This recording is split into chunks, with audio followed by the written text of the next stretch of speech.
اعوذ باللہ من الشیطان الرجیم، بسم اللہ الرحمن الرحیم۔ السلام علیکم۔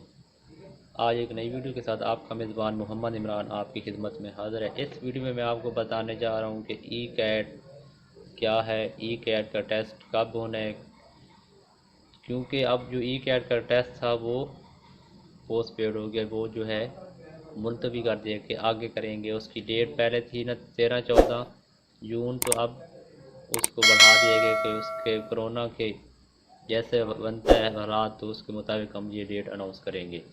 تو وہ پیپر کب ہونا ہے، کیسے ہونا ہے، میں اس ویڈیو میں آپ کو بتاؤں گا۔ تو آپ سے گزارش ہے کہ اگر آپ نے ہمارے چینل کو سبسکرائب نہیں کیا تو پلیز سبسکرائب کریں، ویڈیو کو لائک کریں، اپنے دوستوں کے ساتھ شیئر کریں اور ویڈیو کو کائنڈلی پورا دیکھنا ہے۔ تو ای کیٹ کیا ہے؟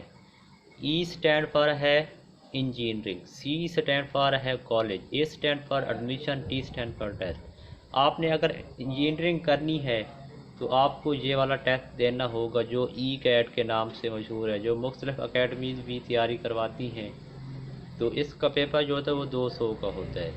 تو آپ کو یہ ٹیسٹ دے کے ہی آگے انجینئرنگ یونیورسٹی میں داخلہ لینا ہوتا ہے۔ تو آپ نے ایڈمیشن تو اپلائی تو کر چکے ہیں آپ لوگ، تو آپ کا ٹیسٹ بھی ہونا تھا 13-14 کو، تو وہ نہیں ہوا، تو اب کب ہوگا، کیسے ہوگا؟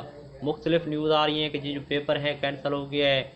تو ابھی پیپر کینسل نہیں ہوا کہ آپ کی جو ایڈمیشن آپ کے ہوں گے وہ ہوں گے جی میرٹ بیس پہ، انٹر بیس پہ، جو اس والے تھے فرسٹ ایئر والے، فرسٹ ایئر کے نمبر کے بیس پہ جیسے دوسری یونیورسٹیز لے رہی ہے، تو یہ ایسا نہیں ہوگا۔ آپ کے ٹیسٹ ہوں گے، جو انٹری ٹیسٹ ہے وہ جیسے ہی کرونا کے حالات ٹھیک ہوتے ہیں تو وہ آپ کا ای کیٹ کا ٹیسٹ ہوگا۔ تو آپ نے اپنے ٹیسٹ کو تیاری کو چھوڑنا نہیں ہے، بلکہ آپ کو یہ وقت مل گیا ہے، گولڈن چانس ملا ہے کہ آپ کو ٹائم زیادہ مل رہا ہے، تو آپ نے کائنڈلی تیاری کرنی ہے اور فل تیاری کے ساتھ جائیں گے تو اچھے ہی نمبر آئیں گے۔ اور ہماری دعا آپ کے ساتھ ہے، اللہ تعالیٰ آپ سب کو کامیاب کو کامرانی عطا فرمائے۔ آپ نے ہمارے چینل کو اگر سبسکرائب نہیں ہے تو پلیز سبسکرائب کریں، اپنے دوستوں کے ساتھ شیئر کریں، ویڈیو کو لائک کریں، اور اگر آپ کوئی رائے دینا چاہیں تو کامنٹ سیکشن میں جا کے اپنی رائے دے سکتے ہیں۔ Thanks for watching.